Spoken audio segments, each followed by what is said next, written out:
राजधानी दिल्ली के बेगमपुर इलाके में एक परिवार पर कथित हमले के मामले ने अब सियासी रंग ले लिया है।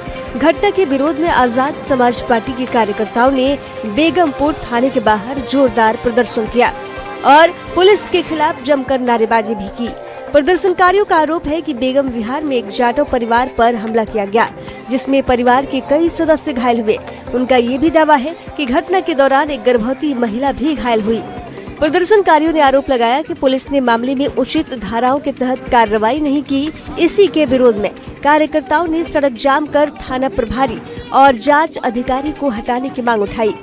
उनका कहना है कि सभी आरोपियों के खिलाफ सख्त कार्रवाई और निष्पक्ष जांच होने तक आंदोलन जारी रहेगा।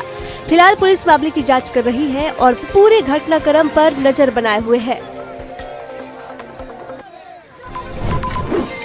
दिल्ली एनसीआर में एक बार फिर मौसम ने करवट ले ली है, जहां राजधानी के कई हिस्सों में आज हल्की से मध्यम बारिश दर्ज की गई। बारिश के बाद लोगों को भीषण उमस और गर्मी से बड़ी राहत मिली। भारतीय मौसम विज्ञान विभाग के ताजा 3 घंटे के आंकड़ों के मुताबिक सबसे अधिक बारिश छतरपुर इलाके में रिकॉर्ड की गई, जहां 48.5 मिलीमीटर वर्षा दर्ज की गई। इसके अलावा पूसा में 23.5 मिलीमीटर, नारायणा में 14 मिलीमीटर, जनकपुरी में 9.5 मिलीमीटर, पालम में करीब 8 मिलीमीटर, सफदरजंग में 6.6 मिलीमीटर और अन्य इलाकों में भी हल्की बारिश देखने को मिली। मौसम विभाग के अनुसार आने वाले समय में भी बादल छाए रहने और हल्की बारिश की संभावना बनी रह सकती है। सोशल मीडिया प्लेटफॉर्म्स पर बच्चों के यौन शोषण से जुड़े आपत्तिजनक कंटेंट को लेकर सरकार ने सख्त रुख अपनाया है। इंस्टाग्राम, फेसबुक और व्हाट्सएप जैसी सेवाएं चलाने वाली कंपनी मेटा को इस तरह के कंटेंट को तुरंत हटाने के निर्देश दिए गए हैं। सूत्रों के मुताबिक सरकार ने स्पष्ट किया है कि यदि मेटा की ओर से इस मामले में संतोषजनक जवाब नहीं दिया जाता है तो कंपनी के खिलाफ कानूनी कार्रवाई भी की जा सकती है। ये कदम बच्चों की ऑनलाइन सुरक्षा को मजबूत करने और सोशल मीडिया प्लेटफॉर्म्स पर गैर कानूनी कंटेंट पर रोक लगाने के उद्देश्य से उठाया गया है।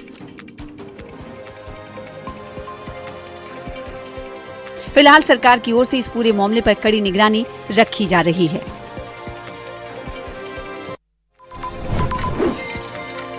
दिल्ली के जवाहरलाल नेहरू स्टेडियम में fit India Sundays on cycle का 80वां संस्करण बड़े उत्साह के साथ आयोजित किया गया। इस कार्यक्रम में केंद्रीय खेल मंत्री मनसुख मांडविया ने हिस्सा लिया और लोगों को फिटनेस के प्रति जागरूक रहने का संदेश दिया। कार्यक्रम के दौरान केंद्रीय मंत्री ने कहा कि साइकिलिंग न सिर्फ शरीर को फिट रखती है बल्कि ये दिल और दिमाग के लिए भी बेहद फायदेमंद है। उन्होंने ये भी कहा कि साइकिलिंग से न केवल स्वास्थ्य बेहतर होता है बल्कि ये प्रदूषण कम करने और ट्रैफिक समस्या को हल करने में भी मददगार है।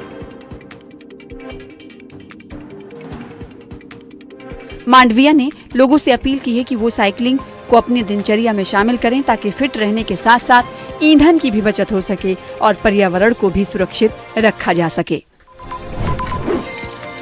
गौतम बुद्ध नगर में सरकारी विभागों में शिकायतों के निस्तारण को लेकर आम लोगों की नाराजगी सामने आई है। जून महीने के फीडबैक में बड़ी संख्या में लोगों ने शिकायतों के समाधान की गुणवत्ता पर असंतोष जताया। आंकड़ों के मुताबिक कुल 722 फीडबैक में से 299 लोगों ने शिकायत निस्तारण पर असंतुष्टि दर्ज कराई, यानी करीब 41% लोग विभागों की कार्यशैली से संतुष्ट नहीं है। सबसे ज्यादा असंतोष दादरी के एसडीएम और आपदा विभाग के कामकाज को लेकर देखने को मिला।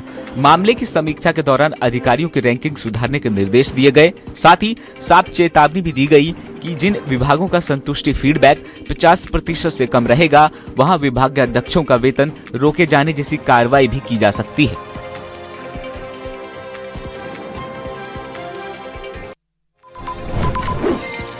ग्रेटर नोएडा से दिन दहाड़े हथियारों के बल पर लूट की सनसनीखेज वारदात सामने आई। सेंट्रल नोएडा के सूरजपुर थाना क्षेत्र स्थित पारामाउंट गोल्फ फॉरेस्ट विला में बदमाश घर में घुस गए और महिला को बंधक बनाकर लाखों रुपए का सामान लूट लिया। बताया जा रहा है कि बदमाश हथियारों से लैस थे और उन्होंने महिला को डराकर पूरी वारदात को अंजाम दिया।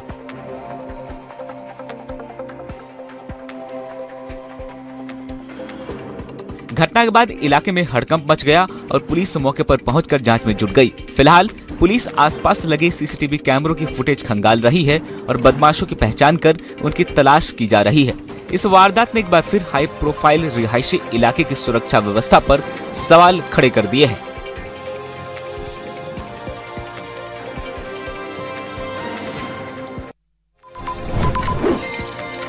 गुरुग्राम में सार्थक को न्याय दिलाने की मांग को लेकर लोगों का गुस्सा सड़कों पर दिखाई दिया। सैकड़ों लोग कैंडल मार्च निकालकर आरोपियों के खिलाफ सख्त कार्रवाई और पुलिस जांच की निष्पक्षता की मांग की। सार्थक के घर से शुरू होकर गलेरिया मार्केट तक निकाले गए इस कैंडल मार्च में गुरुग्राम ही नहीं बल्कि दिल्ली एनसीआर के कई लोग भी शामिल हुए। प्रदर्शनकारियों का आरोप है कि सार्थक की मौत महज सड़क दुर्घटना नहीं बल्कि एक सुनियोजित हत्या है।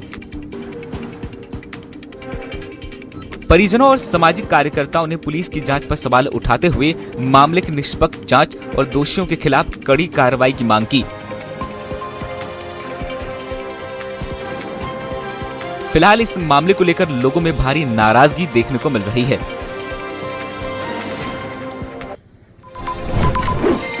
मेरठ में लूट की वारदातों में शामिल बदमाशों के साथ पुलिस की मुठभेड़ हुई।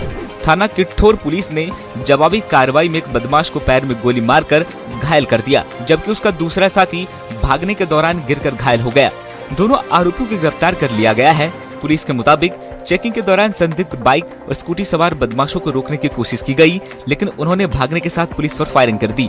आत्मरक्षा में पुलिस ने जवाबी कार्रवाई की, जिसके बाद दोनों आरोपी पकड़े गए। गिरफ्तार बदमाशों के कब्जे से अवैध तमंचा, कारतूस, लूटी गई मोटरसाइकिल, मोबाइल फोन, वारदात में इस्तेमाल स्कूटी और लूटे गए 10,800 रुपए नगद बरामद किए गए। पुलिस अब आरोपियों के आपराधिक रिकॉर्ड और अन्य मामलों में उनकी संलिप्तता की भी जांच कर रही है।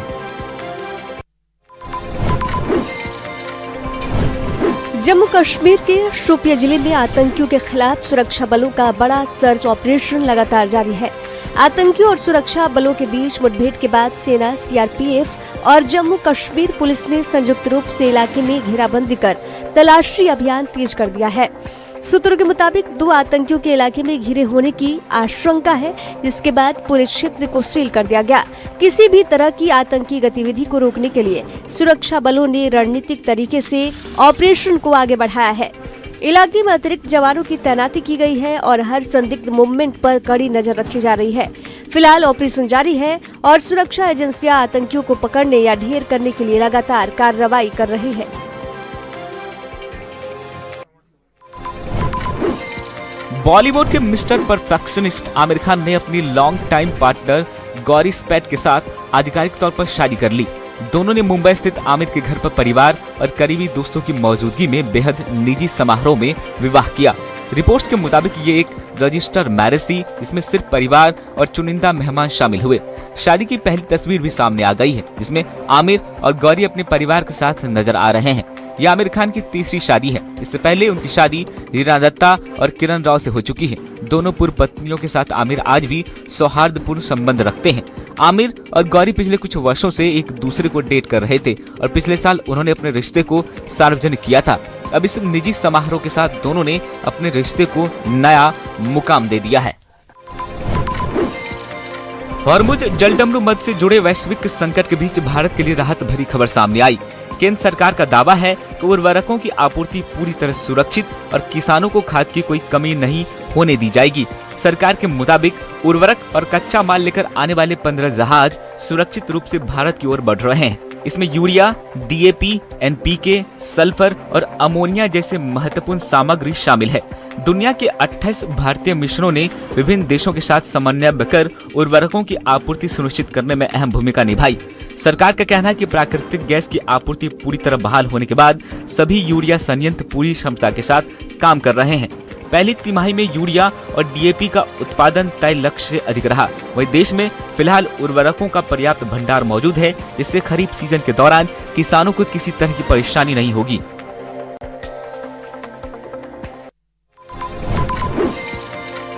छठ महापर्व से पहले दिल्ली सरकार राजधानी की तस्वीर बदलने की दिशा में बड़े स्तर पर काम कर रही है।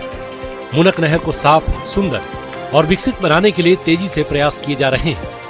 इसी कड़ी में मुख्यमंत्री रेखा गुप्ता खुद मुनक नहर पहुंची और चल रहे सफाई और सौंदर्यीकरण कार्यों का मौके पर निरीक्षण किया। उन्होंने अधिकारियों से प्रगति रिपोर्ट ली और साफ निर्देश दिए कि काम को तय समय से पहले पूरा किया जाए। ताकि छठ पर्व से पहले यहाँ का पूरा स्वरूप बदल सके। सरकार का फोकस है कि मुनक नहर को न सिर्फ स्वच्छ बनाया जाए, बल्कि इसे एक बेहतर और आकर्षक सार्वजनिक स्थान के रूप में विकसित किया जाए, जिससे लोगों को सीधा लाभ मिल सके। वहीं हमारी संवाददाता सना वारिस ने मौके पर पहुंचकर सबसे बातचीत की। मुनक नहर पर क्या काम चल रहा है और इसका आम लोगों को क्या फायदा मिलेगा। दिल्ली में अब इलाज के लिए लंबी कतारें नहीं लगेंगी और न ही डॉक्टर खोजने की परेशानी होगी, क्योंकि दिल्ली सरकार राजधानी के हेल्थ सिस्टम को पूरी तरह डिजिटल और स्मार्ट बनाने की दिशा में बड़ा कदम उठा रही है। एक ऐसा इंटीग्रेटेड हेल्थ प्लेटफॉर्म तैयार किया जा रहा है जहां मरीज एक ही क्लिक पर अस्पताल चुन सकेंगे, डॉक्टर से अपॉइंटमेंट बुक कर सकेंगे और अपना मेडिकल रिकॉर्ड देख सकेंगे। इतना ही नहीं, ये सिस्टम देश ही नहीं बल्कि विदेशों से आने वाले मरीजों के लिए भी मेडिकल टूरिज्म का नया रास्ता खोलेगा, जिससे दिल्ली दुनिया के हेल्थ मैप पर एक ग्लोबल मेडिकल हब के रूप में उभर सके।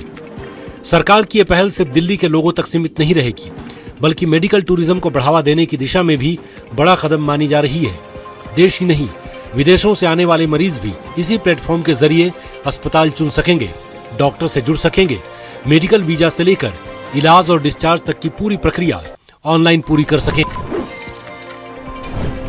दिल्ली जिमखाना क्लब ने अपने खिलाफ जारी शो कॉज नोटिस को चुनौती देते हुए दिल्ली हाई कोर्ट का दरवाजा खटखटाया है।